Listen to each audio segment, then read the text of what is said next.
오늘 우리에게 주신 하나님 말씀은 여호수아 9장 22절에서 24절까지 말씀 우리 함께 읽겠습니다.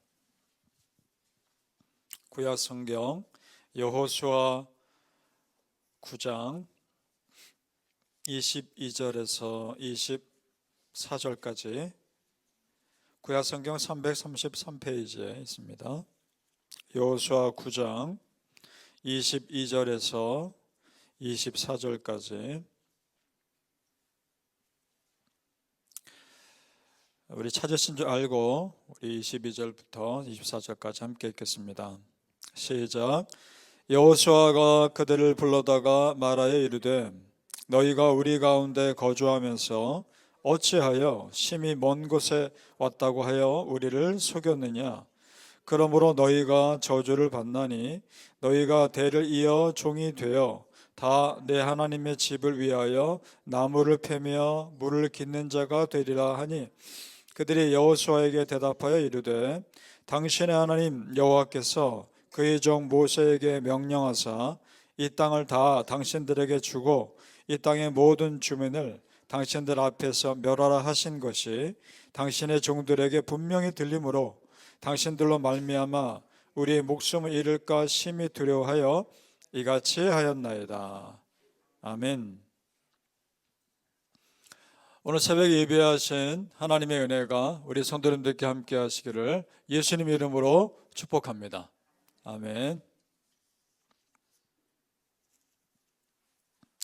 자, 이스라엘 사람들이 기브온 사람들이 자신들을 속인 것을 알게 된 것은 조약을 맺은 지 3일 뒤였습니다. 실제로 그들이 사는 기브온 땅에 가보니까 자기들과 조약 맺은 사람들이 살고 있는 겁니다. 이것을 보면서 여호수아를 비롯한 이스라엘 리더십은 굉장히 당황스러웠을 겁니다. 그리고 하나님 앞에서 자기들이 너무 경솔했구나라는 것을 생각했을 겁니다. 그런데 이미 조약을 맺은 뒤죠. 물론 기브온 사람들이 거짓으로 속여서 맺은 조약이니까 그것을 깨뜨려도 하나님께서 뭐라고 안 하시겠죠. 그런데 이스라엘 백성들의 조약이라고 하는 것이 하나님의 이름으로 하는 겁니다. 이것을 먼저 자신들이 깨뜨리면 하나님의 신실하심을 가리는 것이 됩니다. 그럴 수가 없는 거죠. 자, 18절로 올라가 보시겠습니다. 제가 읽겠습니다. 여호수아 9장 18절 말씀. 그러나로 시작합니다. 그러나 회중 족장들이 이스라엘의 하나님 여호와로 그들에게 맹세했기 때문에 이스라엘 자손이 그들을 치지 못한지라. 그러므로 회중이 다 족장들을 원망하니. 자, 이로 인해 백성들은 너무나 쉽게 조약을 맺은 리더십을 원망하죠. 당연한 반응이기도 하지만 만약에 그들도 그 리더십에 있었다면 똑같은 실수를 저질렀을 가능성이 아주 높습니다. 자, 그렇다면 이미 상황은 끝난 겁니다. 그러면 어떻게 이것을 처리하는 것이 좋을지를 생각하는 것이 훨씬 지혜로운 겁니다. 자, 여러분, 내가 무언가를 잘못할 수 있습니다. 잘못 결정할 수 있고 잘못된 행동을 할 수 있습니다. 우리 그렇지 않습니까? 그렇다면 그 이후에 중요한 것은 어떻게 지혜롭게 해결하느냐입니다. 그 다음 그것이 중요하죠. 우선은 잘못했으면 하나님 앞에 빨리 회개하시고 그 다음 그것이 먼저이고 그 다음에 그때부터라도 기도하면서 하나님의 지혜를 구하십시오. 그러면 우리 하나님 참 좋으신 분이기 때문에 모든 것이 합력하여 선을 이루시는 길로 이끌어 주실 것을 믿습니다. 아멘. 성도님들, 우리 사람은 실수해도, 나는 실수해도 우리 하나님은 실수하지 않으시기에 하나님께 지혜 구하면 실수를 은혜로 바꿔주실 줄 믿습니다. 결국 이스라엘 백성들은 그 기브온 사람들을 멸하지 않습니다. 대신 이스라엘 공동체 안에서 허드렛 일을 시킵니다. 어떤 일인가? 21절을 우리 같이 읽어보죠. 21절 시작. 무리에게 이르되 그들을 살리라 하니 족장들이 그들에게 이른 대로 그들이 온 회중을 위하여 나무를 패며 물을 깃는 자가 되었더라. 아멘. 자, 기브온 사람들의 입장에서 생각해 봅니다. 비록 이스라엘 백성들을 속여서 조약을 맺었고 이스라엘 백성들의 종처럼 살게 되지만 생명은 건지지 않았습니까? 만약에 그렇지 않았더라면 분명 진멸됐을 겁니다. 그러니까 그들로서는 할 수 있는 최선의 선택을 한 겁니다. 그들로서는. 사실 지금 기브온 사람들, 히위 족속이라고 말씀드렸죠. 그들이 이스라엘 백성들을 속인 것만 지금 보이지만 훨씬 이전에 그 이스라엘 백성들의 조상인 야곱의 아들들이 그 히위 족속을 먼저 속인 일이 있었습니다. 어떤 일이냐면 그 야곱의 아들들 중에 여동생이 한 명 있는데 그 여동생을 히위 족속의 족장의 아들이 범한 일이 있었습니다. 그래서 야곱의 아들들이 굉장히 화가 나서 어떻게 할까 고민하다가 거짓으로 그 히위 족속을 속입니다. 속이면서 이렇게 말합니다. 내 여동생을 당신들과 평화롭게 결혼시킬 테니까 단 먼저 너희들이 할례를 행해야 된다 라고 합니다. 그 히위 족속은 그 말 그대로 믿습니다. 그리고 할례를 행합니다. 며칠 동안 꼼짝 못하는 사이에 들어가서 그 남자들을 죽이죠. 그때 하나님도 굉장히 그 야곱의 아들들에게 화를 내셨습니다.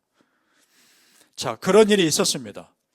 그런데 이제 그 히위 족속이 이스라엘 백성들을 속인 겁니다. 그래서일까요? 그 히위 족속이 거짓으로 속이고 이스라엘 백성과 조약을 맺었어도 하나님의 특별한 말씀을 안 하신단 말입니다. 그냥 넘어가십니다. 오히려 나중에 보면 그 히위 족속에게 선을 베풀어 주십니다. 그건 잠시 후에 보죠. 자, 성도님들, 지금 히위 사람들과 이스라엘 백성들의 조약의 과정에서 우리가 깨달을 것이 있습니다. 비록 하나님 앞에서 이스라엘 사람들이 경솔하게 행동한 것은 맞습니다.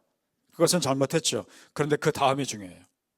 그 다음에 그들의 행동은 그래도 하나님의 신실하심, 하나님의 이름과 하나님의 영광을 해치지 않기 위해서 마음 썼단 말입니다.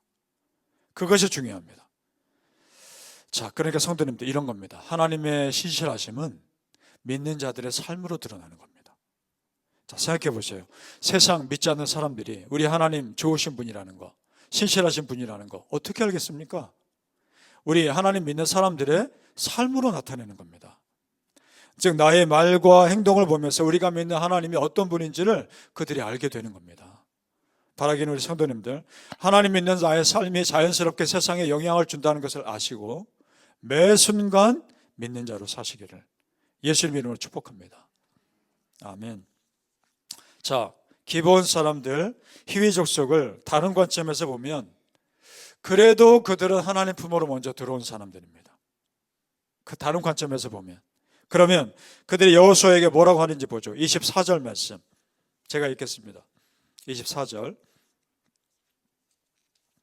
그들이 여호수아에게 대답하여 이르되 당신의 하나님 여호와께서 그의 종 모세에게 명령하사 이 땅을 다 당신들에게 주고 이 땅의 모든 주민을 당신들 앞에서 멸하라 하신 것이 당신들의 종들에게 분명히 들리므로 당신들로 말미암아 우리의 목숨을 잃을까 심히 두려워하여 이같이 하였나이다.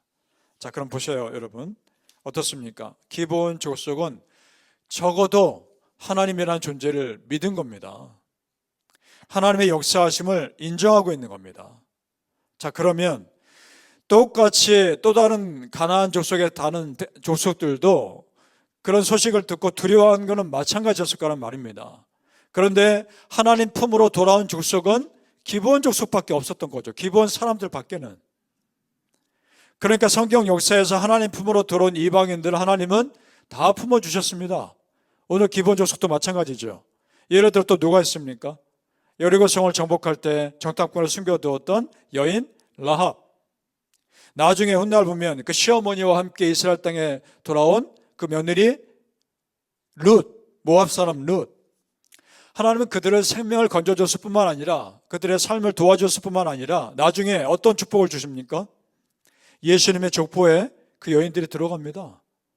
그 여인들의 후손을 통해 예수 그리스도가 나오지 않습니까? 놀라운 축복 아닙니까?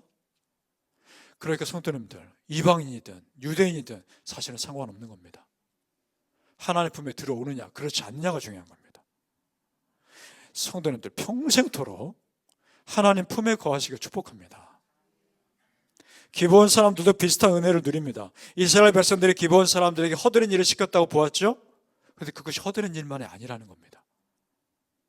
여호수아는 그들을 저주해서 허드렛 일을 시켰지만 하나님은 그들을 저주한 채로 남겨두지 않았다는 겁니다. 27절 우리 같이 읽어보죠. 27절 말씀. 자세히 보시기 바랍니다. 그날에 시작. 그날에 여호수아가 그들을 여호와께서 택하신 곳에서 회중을 위하여 여호와의 제단을 위하여 나무를 패며 물을 깃는 자들로 삼았더니 오늘까지 이르니라. 아멘. 자, 백성들을 위해 허드는 일을 하지만 무엇보다 무엇을 위하여? 여호와의 제단을 위하여 일을 합니다. 자, 제단에서 짐승 불을 태우고 제물을 바치려면 씻어야죠. 그러니까 물이 필요하고, 불을 피우려면 나무가 필요하고 하는 거 아닙니까? 드러나진 않는 일입니다. 그런데 예배가 제대로 드려지기 위해서는 누군가는 수고해야 되는 일이란 말입니다. 드러나지 않고 힘든 일이지만 누군가는 수고해야 되는 그 예배를 위한 일, 기본 사람들이 한 겁니다. 그러면 여러분, 작고 초라해 보이고 힘들어 보이지만 이것이 축복 아닙니까? 하나님의 품에 먼저 고개 숙여 들어온 그 백성들을 하나님 섬기는 일을 하는 일부를 맡긴 겁니다. 그러면 축복인 겁니다. 마치 하나님 품으로 들어온 라합과 롯을 예수님의 족보에 들어오게 한 축복을 준 것처럼. 그렇습니다, 성도님들. 내가 먼저 하나님 품을 사모하고 그 하나님 품에 들어온 사람에게 하나님은 분명히 은혜 주십니다. 그러니까 하나님 품에 들어오는 것이 은혜입니다. 믿습니까? 바라기는 우리 성도님들, 내가 먼저 겸손히 은혜 받을 만한 삶을 사시고 그런 자에게 자연스럽게 내리는 은혜를 또한 누리시기를 예수님 이름으로 축복합니다. 아멘. 기도하겠습니다. 아버지 하나님, 감사합니다.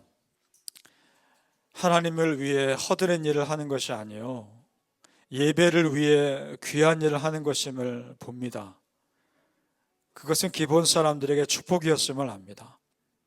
하나님의 품에 먼저 들어온 자를 외면치 않으시고 다 품어주시는 아버지 하나님의 은혜에 감사합니다. 우리가 그렇게 하나님 품에 먼저 들어왔으니 아버지 하나님, 우리 성도님들 다 품어주시옵소서. 이 새벽 기도의 자리에 먼저 들어왔으니 우리 아버지 하나님 다 품어주시옵소서. 그래서 그 기도 제목들을 다 응답해 주시고 정말 우리 성도님들 사랑해 주시고 우리 성도님들 귀하게 여겨 주시옵소서. 한 분 한 분 귀하게 여겨 주시옵소서. 우리가 그렇게 하나님께 다 맡겨드렸을 때 책임져 주실 줄 믿습니다. 감사하며 예수님 이름으로 기도합니다. 아멘.